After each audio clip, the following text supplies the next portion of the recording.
Trage aer adânc în piept. Acum dă-l afară încet. Simți asta? Ăștia sunt plămânii tăi la treabă, eroii necunoscuți ai corpului tău. În fiecare moment al vieții tale, de la primul tău scâncet până la ultima suflare, plămânii tăi lucrează neobosit ca să te mențină în viață. Sunt organele esențiale responsabile de respirație.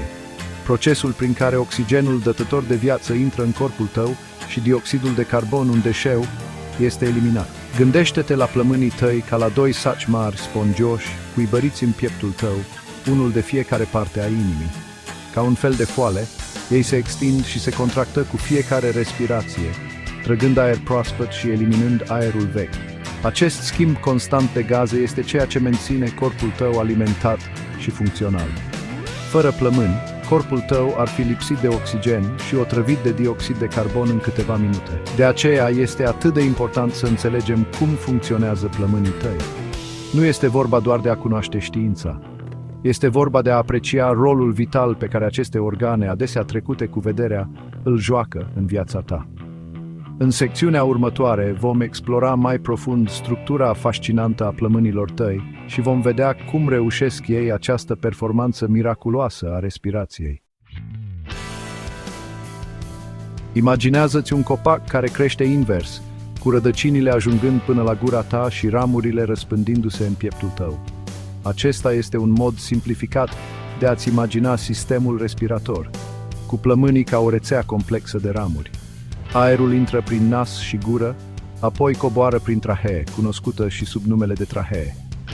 Trahea se împarte apoi în două tuburi numite bronhii, câte o bronhie mergând la fiecare plămân. Aceste bronhii se divid mai departe în ramuri din ce în ce mai mici, numite bronhiole, asemănătoare ramurilor unui copac care se subțiază pe măsură ce se extind.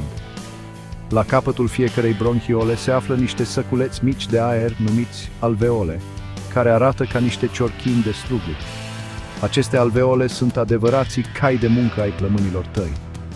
Pereții lor subțiri și delicați sunt înconjurați de o rețea de vase mici de sânge numite capilare. Aici, la acest nivel microscopic, se întâmplă magia schimbului de gaze. Oxigenul din aerul pe care îl respiri trece prin pereții subțiri ai alveolelor și în capilare, unde este preluat de celulele roșii din sânge și transportat în tot corpul. Arhitectura plămânilor tăi, cu ramificațiile sale complexe și milioanele de alveole, este o minune a designului naturii. Creează o suprafață masivă pentru schimbul de gaze, asigurându-se că organismul tău primește oxigenul de care are nevoie pentru a funcționa corect. Respirația este ceva ce facem fără să ne gândim măcar, dar acest act aparent simplu este un proces complex care implică plămânii, diafragma și creierul. Când inspiri, diafragma ta, un mușchi în formă de cupolă aflat sub plămâni, se contractă și se aplatizează, creând mai mult spațiu în cavitatea toracică. Asta face ca plămânii să se extindă, ca un balon care se umflă, trăgând aer prin nas și gură. Pe măsură ce aerul umple alveolele din plămâni, oxigenul trece prin pereții subțiri și intră în sânge, atașându-se de celulele roșii. În același timp, dioxidul de carbon, un produs rezidual al metabolismului corpului tău, se deplasează din sânge în alveole pentru a fi expirat. Când expiri, diafragma ta se relaxează și se mișcă în sus, împingând aerul afară din plămâni. Acest schimb de oxigen și dioxid de carbon se întâmplă continuu cu fiecare respirație pe care o iei, asigurându-se că organismul tău are o aprovizionare constantă cu oxigen pentru a alimenta celulele și a elimina dioxidul de carbon dăunător. Este un echilibru delicat, atent reglat de creierul tău, care monitorizează nivelurile de oxigen și dioxid de carbon din sânge și îți ajustează ritmul respirației în funcție de acestea. Plămânii tăi sunt organe cu adevărat remarcabile, lucrând neobosit pentru a te menține viu și sănătos.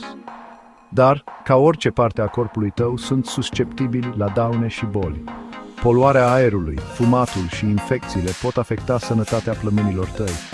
De aceea este atât de important să ai grijă de plămânii tăi și să-i protejezi de pericole.